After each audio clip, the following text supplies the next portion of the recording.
Hi, my name is Anand.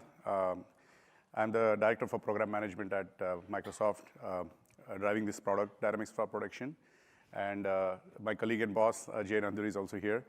I'll just speak by myself. We are planning to do it together, but I think this time we'll try it solo.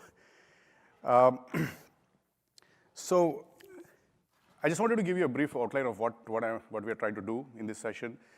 This is a new product that we have brought to market recently in October for general availability. And so because it's new, I think it's worthwhile to kind of discuss what area we are tackling, what are the customer outcomes we are trying to achieve. So I'll start by talking a little bit about whether fraud is actually affecting your business. How do you know? What are the indications? And what's happening in the industry? Because it's good to know, because as the digital transformation is happening, especially all businesses who are going online are seeing fraud as a big problem that's coming and affecting their businesses. And often it's not very clear to them what is the overall size and extent of the impact. So it's worth talking about that a bit. Then actually I'll introduce the product itself. I'll kind of run you through the capabilities of the product and what are the experiences. And actually I'll jump into a product demo. And finally I'll spend quite a bit of time talking about the impact that DFP can have on your business in terms of the KPIs. Because ultimately fraud protection is all about driving your top line and your bottom line KPIs. And that is really the way we measure goodness. And then I can take questions. So as you know, as digital transformation proceeds, e-commerce is really a very important last mile of digital transformation. That's how people, that's how merchants are connecting with their customers, actually getting goods in their hands and getting paid. And so it's not a wonder that e-commerce is booming very rapidly. I'm saying it's projected that e-commerce will cross something like 5 trillion by 2022, 23. And given this rapid growth, it's almost like exponential growth. That's cause for celebration, obviously, because merchants can reach their customers faster, sell more. However, there is a downside to this. Just like e-commerce has made it very easy and extremely fluid for customers to purchase online, it has also made the task of fraudsters kind of easier. They can attack anonymously, they can attack en masse, they can attack and get out of there very quickly. All of the things which are not possible for brick and mortar kind of fraud attacks, where physicality is involved. And so you can see fraud losses are also increasing rapidly, and by very conservative estimates, something like 2% of all revenues are just lost to fraud, just because merchants are shipping goods to fraudsters, essentially, and then they're later asked to give the funds back to the genuine owners of payment instruments. So this itself is something that should be cause for worry, right? But the story doesn't end there. There is actually a much more extended and grievous side to this story of fraud. One is that, beyond the actual fraud loss that is caused because the goods are shipped to fraudsters, there is also a significant additional overhead because of fees and penalties from banks. Because every time there is a fraudulent charge to a credit card, and that is identified by the card owner, the bank will initiate something called a chargeback, and the processing and the representment and all the overheads of the chargeback can actually be very grievous, like $2 to $3 for every dollar of fraud loss. So sometimes the chargeback fees actually outrun the actual underlying loss of the COGS itself. So that itself means that for every $100 of revenue, now you're losing something like $6 to $8 of revenue to loss, right? Loss and other expenses. And then there is another further kind of outlying circle of impact, which is that in the process of protecting yourself from all these fraudulent losses, merchants and banks both become very conservative. They start rejecting more and more valid transactions. And that actually means that you're leaving revenue on the table. That means that, transactions that should have been allowed to happen are not allowed to happen. And again, by conservative estimates, something like 20% of all revenue is left on the table in e-commerce today. And then finally, there is this last but equally grievous impact, which is once you're afraid of fraud and you're afraid that if you launch a product simultaneously in many markets and in many domains, it will get attacked by virulent fraud vectors. Once you're afraid of that, you kind of slow down. You kind of roll out slowly from market to market. These are the things we commonly see a lot of merchants doing. But what that means is that they're becoming less agile in their shipping cycle, and because of that, they're not competitive anymore. So fraud can actually become or the process of fighting fraud and not doing it efficiently can actually become a competitive disadvantage, which is actually a very interesting thought worth pondering. And the statistics about the spend of fraud are also equally revealing. Something like in 2023, it's expected to rise to like upwards of 60 billion. These are huge numbers. That's like another proof point that the problem of fraud is there and it's growing. Otherwise, this spend won't be growing so fast, right? So let me run you through a quick example of how fraud happens, just to kind of ground you into what we are talking about. The way this works is that typically your payment instrument details and your name and address and things like that, that kind of information is unfortunately out there already. It's on the dark web often. And that falls into the hands of the fraudster. Either he buys it or gets hold of it somehow. It's not very uncommon, actually, by the way. And then what he does, that fraudster does, he goes to the online portal of a business, contoso.com, and he tries to buy something there. And he fills the cart, says checkout, and when he's asked to give the payment instrument information, he will actually give that stolen card info. Now this is the difference here. There is no swipe. Like in an actual brick and mortar shop, there will be a slide. There is a chip and pin card. There is some physicality. Here there is no swipe. You have to just enter the information, right? So he can enter whatever he wants there, and there is no real check. And if the merchant decides to allow that transaction and it goes to the bank for authorization of the funds, and the bank also approves it, at that time the fraudster will be shipped the goods. He's scot-free. He got the goods, he's gone. And later, after some time, the actual holder of the card will charge it back. They'll dispute the charge, and then the merchant has to give the money back. So the merchant will lose the COGS. That's how the fraud loss happens. So the banks obviously don't like this because they undergo processing fees and overheads. The end user, the true holder of the card, doesn't like it, obviously, because it causes him inconvenience. But the merchant is really the person who is getting hit. And that primarily happens because the liability for online purchase fraud is on the merchant. It's not on the bank or the card network or anybody else. There are other examples of online fraudulent activity. I won't go into too much detail here, but scalpers can actually run bot farms to attack offers which are, suppose on Black Friday there's an offer in the morning. There'll be like a huge bot network attacking and capturing all the inventory, and then they'll go and sell it on the secondary market. And this type of fraud is a little bit nuanced, right? It's not like the merchant is not getting money for his goods. But what is happening is that all the goods are being captured by a small group of scalpers who are selling later. That means that it's not getting into the hands of his loyal fans immediately, and that can cause like long-term disenchantment with the merchant and his products. And once you lose the loyalty of your users, then you are dead meat anyway. So this is the problem here, that it's not like necessarily always measured in terms of dollar loss of COGS, but the impact of fraud can often be in terms of user experience and impact on your target segment of customers. So just to summarize, the impact of fraud on merchants is obviously very clear. They have COGS loss, they have operational expenses rising, and more importantly, they can, in the process of fighting fraud, they may actually reject a lot of good transactions and leave revenue on the table. And because of this, they will lose business, basically. Their customers, who are the end shoppers, will actually suffer suboptimal experiences of purchase. Nobody likes to be like rejected when they're trying to shop something in a hurry and suddenly you see a message, sorry, your transaction did not go through. It really hurts people, right? And this can actually be a social problem too, because a lot of people don't have multiple credit cards, so they cannot try, if my American Express card got rejected, I would try with my other card.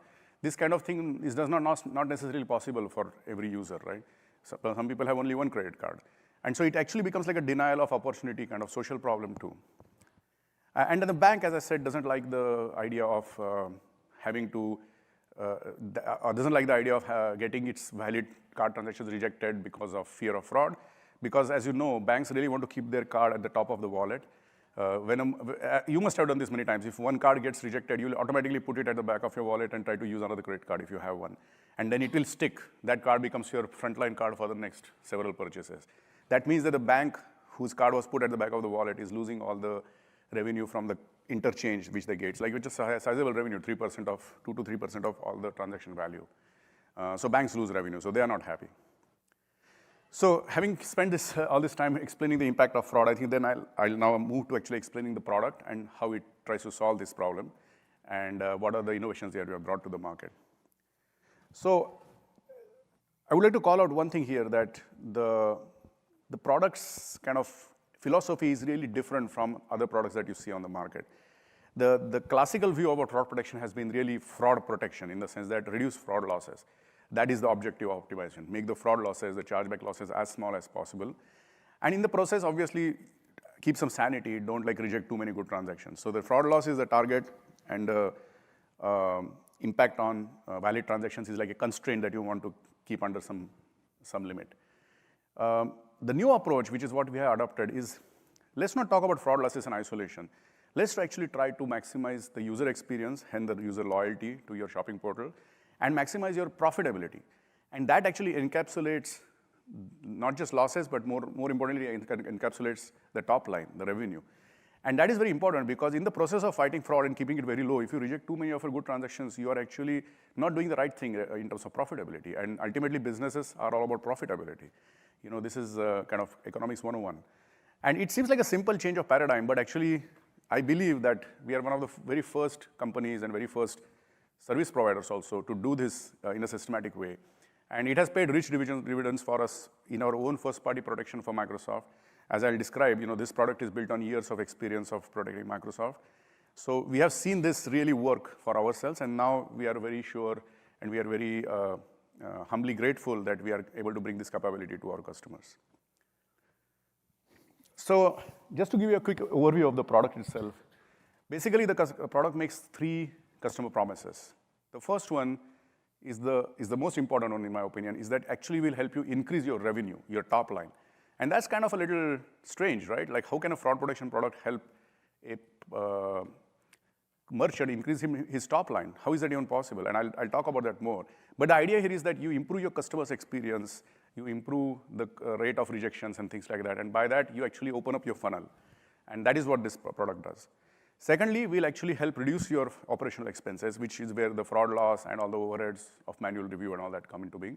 And we'll obviously reduce it. We'll not even just keep it constant. We'll actually push it down, even as we are increasing your revenue. And then the third one, which is, I believe, is a very important pillar. In fact, I would say that dominates and makes the other 2 possible, is that we'll do all this while we keep the experience of your shoppers good and fluid and simple. We won't let them suffer with a lot of challenges and a lot of, puzzles to solve, captchas. It's very irritating when you have to do that. You are in a hurry, you're trying to purchase something and you're asked, oh, can you solve this captcha? Can you look at the OTP and put it in that field? That's a big turnoff, and there's a lot of abandonment because of that, and we want to really reduce that to the minimum. Sorry, I just want to talk through the capabilities. So to achieve these customer promises, we actually have like a 5-cornered kind of pentagon of feature set that we have built. And these are all like differentiating features. Right? These are the things which are really kind of pushing the envelope on. Of course, there's a whole bunch of other features which are like commonly available, which are also available in our product. But these 5 are really like the special sauce, right? So the first one is adaptive AI. So our product obviously is an AI product. Almost all products today are. But this AI is a different breed altogether. And it's different because the problem of fraud is not a static problem. It's not like face recognition or language understanding where you do it once well and then you're done it. The fraud changes. The probability models that govern fraud patterns, they keep on changing all the time. New fraud patterns flare up on an hourly basis. And so your AI has to have the ability to actually learn and adapt to these newly emerging patterns.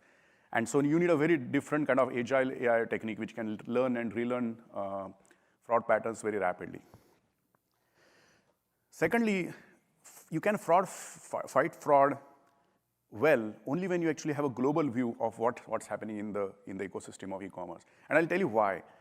The reason for this is that fraudsters do not respect the boundaries of merchants.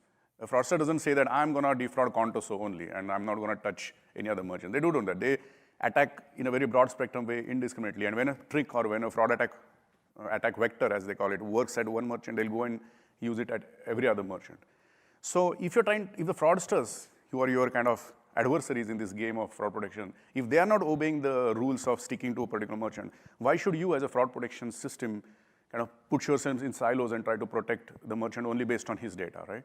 So what we realize is that when you actually connect the data across multiple service providers, multiple merchants together in a very responsible and de-identified way, obviously, which is what we do in the fraud protection network, you're able to actually reduce fraud and identify legitimate transactions in a much better accuracy than you would if you just like used the merchant's data by itself. And that is the function of the fraud protection network. The third capability is called the transaction acceptance booster, which is really unique in the industry. And this is something for which we receive a lot of interest and kudos from our merchants as well as our bank partners. So the idea here is that Microsoft has developed special relationships with numerous banks where, and these are card issuing banks, such that when a transaction is happening at a merchant, and the merchant uses DFP to assess the transaction's risk, and finally, based on an assessment, he makes a call that, hey, I want to send this transaction to the bank for authorization. At that time, if the merchant gives us the instruction to do so, we will also send some trust knowledge to the bank in real time as the transaction is going to the bank for authorization. We do this like in the order of a few hundred milliseconds. And the idea here is that when the transaction goes to the bank for authorization, they actually have this contextual knowledge from DFP about the riskiness of the transaction, the approximate location. We anonymize it to a sufficient extent so that it doesn't fall off all of any privacy standards, and some information about the device. And this information is not available to the bank today at all. And because of this extra information, suddenly their ability to assess the riskiness of the transaction improves a lot, and they are able to actually give higher acceptance. So this is a very important feature. The fourth feature is a customer escalation support tool. The idea here basically is that no risk management system can be perfect, right? It can never be perfect at stopping all fraud and never be perfect at making sure that no legitimate transactions get affected. It's impossible. So sometimes you may reject a legitimate transaction, but as long as you provide a mitigation to make that right, you're okay. And that mitigation is this tool. Basically, we give the merchant a very 360 view about the transaction, all the data associated with it, including the risk engine, the machine learning engine score, and explanation reasons. And all that contextual data allows the customer support agent to do a much better mitigation of that escalation. And finally, we have a very new set of capabilities that are coming to market in April called account protection. And one of the early capabilities of that suite of features is called account creation protection. This particular feature is already in GA. It's already available in the product. The idea here is that a lot of fraud can be stopped at the account creation stage itself, because a lot of accounts are fraudulently created, often by bot networks and often using synthetic identities. And if you don't allow those accounts to be created, then you can actually stop all the subsequent misbehavior and fraud behavior that can happen from that account. And so this helps actually purchase fraud reduction because you're stopping fraudsters one stage earlier at the stage of account protection. So as you can imagine, the slide which I showed you earlier were the kind of problem spaces or the problem impacts that were happening on the merchants, customers, and banks. As you can expect, with the customer promises I described earlier, now all those are mitigated. The merchants can actually reduce their losses, increase their revenue. Banks can increase their revenue and loyalty to the card. And customers, obviously the shoppers, are having a seamless experience during their online shopping journey. So now I'll switch gears a little bit, show you a little bit of the architecture of the system. So let me first run you through how a typical purchase happens, online purchase happens. There's a call flow, which I want to just describe quickly. So a shopper will come to, which is that merchant's customer, he'll come to your purchase portal and he'll try to buy something from you online using your online store. And he'll load a cart and say, purchase now or checkout. At that time, if the merchant is not using DFP, he may use some internal facility, or he may call another service provider to make an assessment of risk. But if he decides that, yes, the risk doesn't look high, he will actually send that request to the bank, the issuing bank, whose card was being presented as the payment instrument. And that request goes over a typical flow called auth-settled flow, which has been in existence for maybe 50, 60 years now. It was primarily built initially for card present transactions, which is like brick and mortar purchases, brick and mortar store purchases. That same flow is used even for card not present transactions today. So there are like payments providers, gateways, acquirers and processors, and card networks on the way as the transaction goes to the bank. But what happens now is that the bank gets this authorization call, and then the bank's risk engine makes its assessment, saying that, hey, should I allow this transaction or not? Is it risky or not? And they also look at some other factors like, are funds available? Is the credit line enough? And things like that. But if they do accept it, then over that same auth-settled flow, the funds will flow back. Then the merchant gets an intimation that the funds have been deposited into its account, and he can release the goods to the shopper. So this is where DFP will fit into this picture.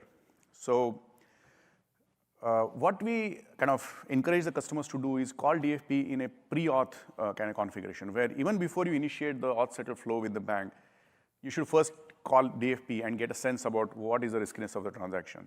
So they basically call us with a transaction payload, which is an online server-to-server API call. They also kind of do some JavaScript enrichment on their web pages for the portal, so that some client-side information about the device is also collected by DFP. But of course, this is all done with the merchant's approval and knowledge, and the merchant also has to tell his end shoppers through a EULA that he's going to collect this information for this specific reason of fraud protection. And that's how you kind of stay compliant with GDPR requirements. And then all that information, the server call as well as the client call, together is merged in our system. I'll describe that in a little more detail in that box, what's happening. But essentially, after processing it and then running a machine learning over it, basically scoring it with our model, we produce an assessment. And then assessment is given back to the merchant. The assessment is nothing but a number between like 0 to 10,000. It's a score. And that score, basically, when the score is high, it's indicating that the probability of fraud is high. If the score is low, the probability of fraud is low. And actually, we calibrate that score to be actually a probability. So when the score is like 80%, if you look at all transactions with a score of 80 on a scale of 1 to 100, let's say, or 0 to 100, all those transactions will, on an average, will have 20%, 80% fraud and 20% legitimate transactions. So that's the call flow that would typically happen. And then if the assessment went back to the merchant decides to approve, and then he can send it to the bank. But as I said, we have this extra kind of sauce, secret sauce on top, where we actually talk with the bank on behalf of the merchant. So if the merchant has given us approval, we will actually, in real time, also send that transaction trust knowledge to the bank over a completely different out-of-band mechanism. And the bank will actually get that in real time, even before the actual authorization flow reaches to the bank. And then they will be able to actually make a call whether to allow the transaction or not. And hopefully, it will be more accurate, that call, and hence the acceptance rate will be higher. So let me kind of delve into that box itself, what DFP looks like inside. So think of this as a zoom in into the DFP box. So what's happening inside the box is really that there's a trust boundary in the middle. And on the left side of the trust boundary, you have all these merchant spaces, as we call them. Each merchant or each customer of Microsoft for fraud protection has their own space. And of course, one merchant cannot peek into other merchant space and so on. Even Microsoft cannot actually peek into, we cannot peek into any merchant space. It's really owned by the merchant. It's their Azure, it's in their AAD tenant. They have the credentials. They actually own that tenant. The trick here is that the incoming call for fraud protection, the API call, actually goes to the tenant first, to the merchant tenant first. That's where it is processed, and we do certain de-identification or tokenization routines there in that merchant side space. And only that de-identified data is then actually picked up, and then programmatically it calls into that backend box, which is the consortium, which is the anti-fraud network. And that anti-fraud network is where the AI and the ML lives. That's where the scoring is done.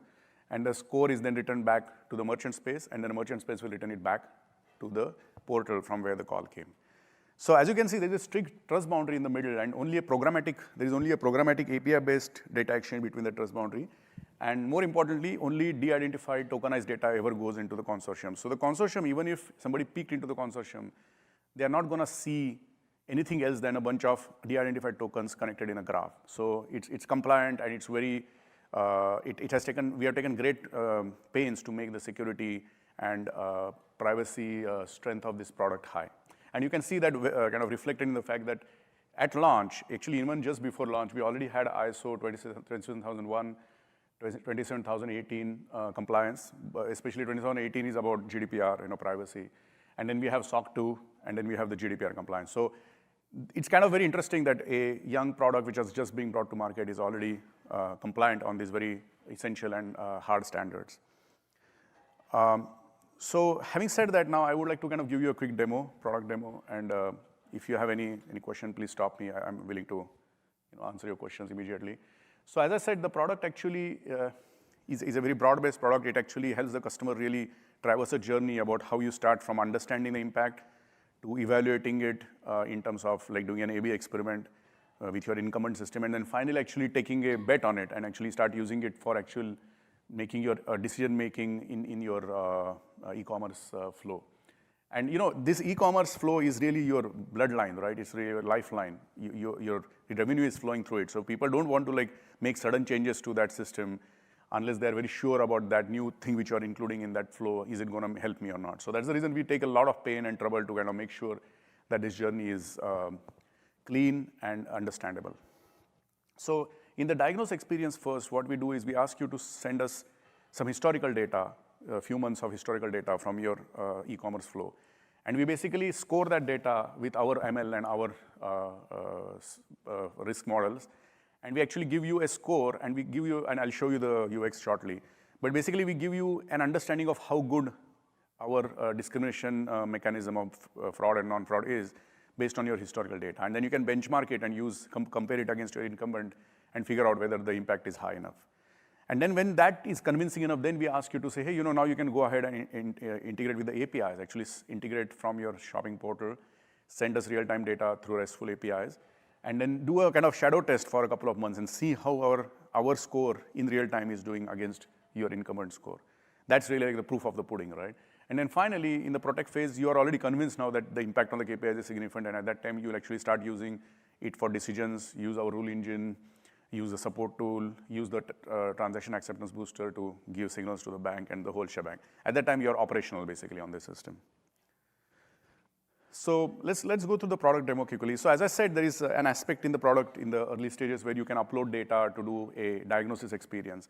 So we have a very simple, clean file picker-based experience where you can upload data from your network or from your local machine, and you can present it to our system for analysis, right? And there is a very standard format for the CSV file. It's very clean and simple. And we are also working on building connectors in the future versions of our product where we can actually connect to other databases directly and pull the data rather than you having to create a CSV file. So even that facility will happen soon.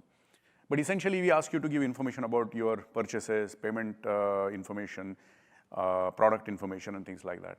I do want to call out that we don't ask for like complete payment card information. We don't ask you for the credit card number. We just ask you for the BIN and the last four. So all the data we ask is like in a very measured way. We have chosen only those data feeds which are actually relevant to fraud protection. And as we'll talk about later, even if some of those are sensitive pieces of information, we never actually see them in the raw anyway. They are actually on flight also, they're encrypted, and they first land in the merchant space. And in the merchant space, they're actually de-identified first, and only then they are sent to the risk engine. So when the risk engine receives the data, it's just a bunch of hash-based tokens. The next experience is actually the risk diagnostic report. The aim here, as I said, is to take your historical data and actually show how our engine scores it and what kind of AI accuracy we achieve. So the classic way of doing this, a well understood way, is called the ROC, or the receiver operating curve, which is basically plotting the detection probability versus the false alarm probability.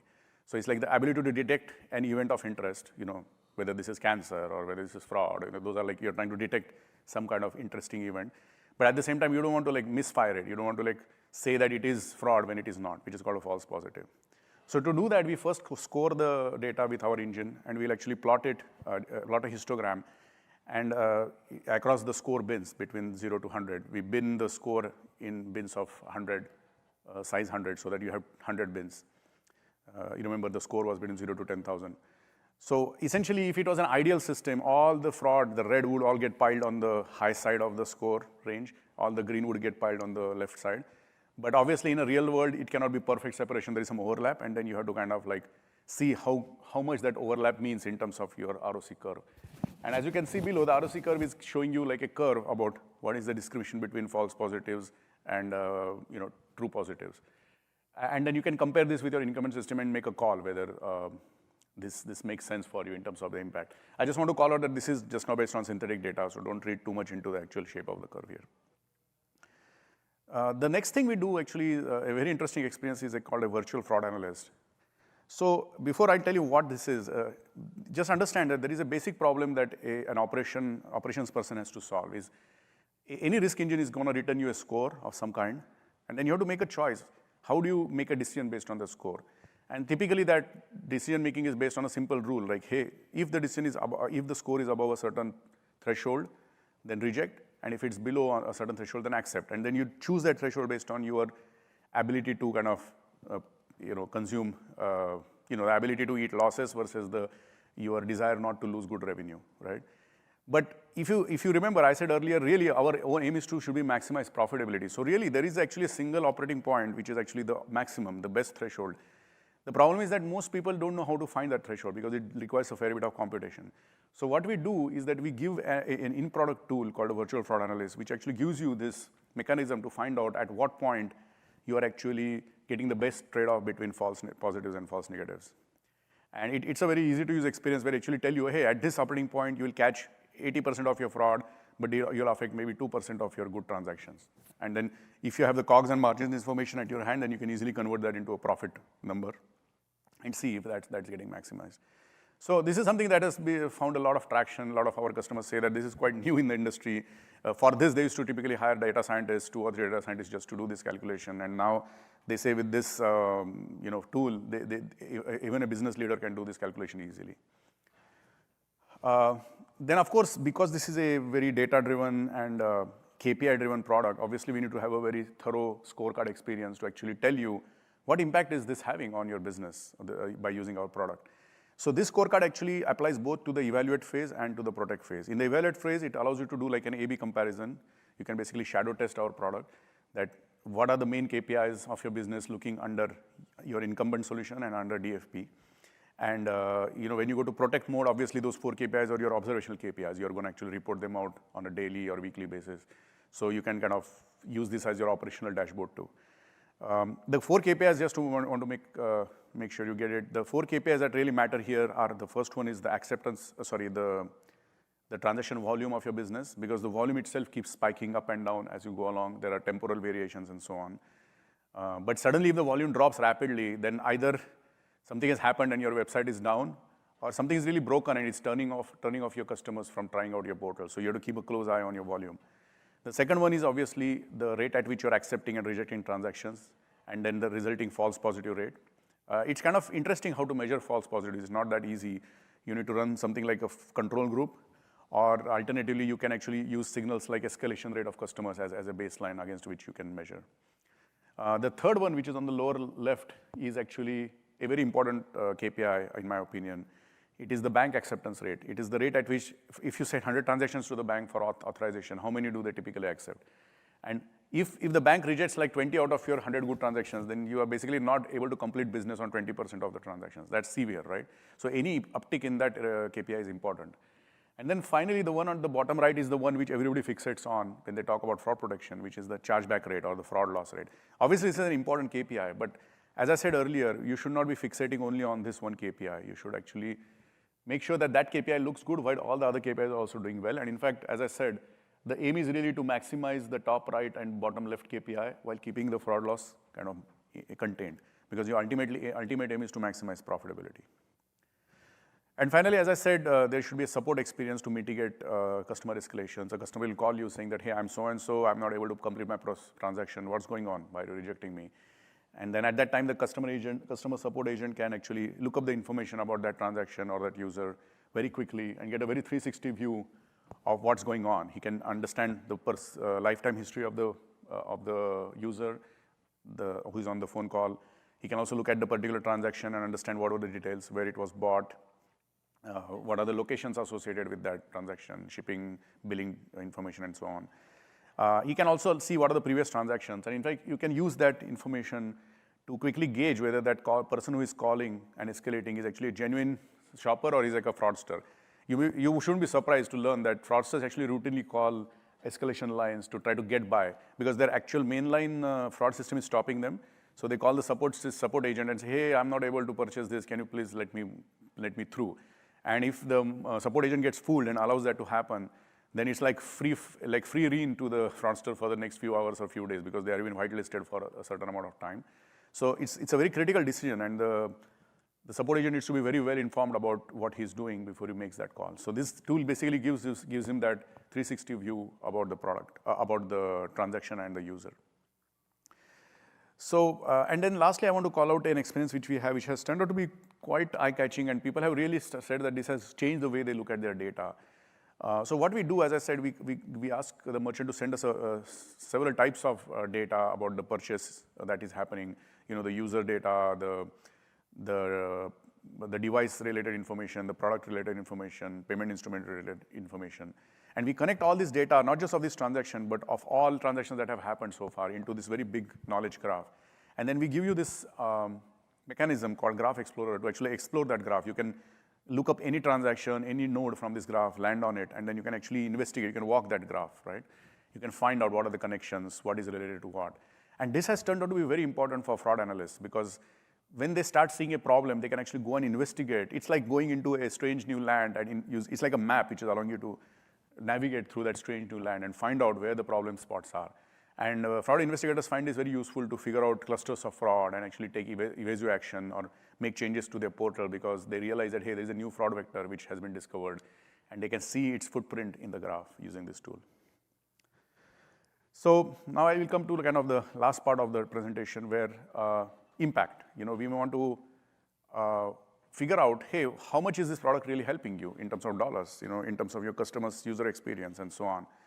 So I just want to call out here that, as I said earlier, this product is built on many years of experience that we have, our team has, in protecting Microsoft's own online businesses. As you know, Microsoft is a very big software house. Obviously, this conference is dedicated to all the various different things that we bring to market.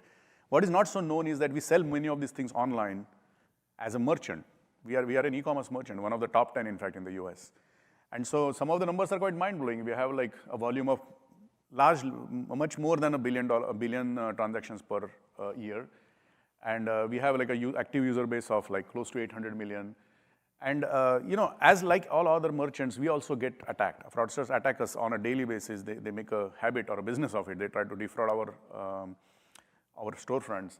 And so we typically see like more than $1 billion of attempted fraud. Now, this fraud doesn't go through because our system is there guarding the gates, but attempts are happening. And if we start doing worse, or for some reason, God forbid, our defenses go down, that number would spike, because fraudsters attack as soon as they see there is a weakness, right? And these are for purchases, but even there are other kinds of interactions that our customers have, like logging in, creating accounts for free trials and things like that with Azure and Office and things. Even there, a lot of abuse of trial accounts happens. And we typically see that 500,000 fraudulent signups for these trial experiences happen every year. Attempts at trial fraudulent signups. We, of course, stop most of them. So it's important to keep this in mind. And what I'm trying to say is that there are a lot of service providers out there who give fraud protection as a service, but not many of them actually have this experience that we have of protecting themselves as a merchant. And this unique kind of ability that we bring to the table is largely rooted in the fact that we have done this and done this well for our own business.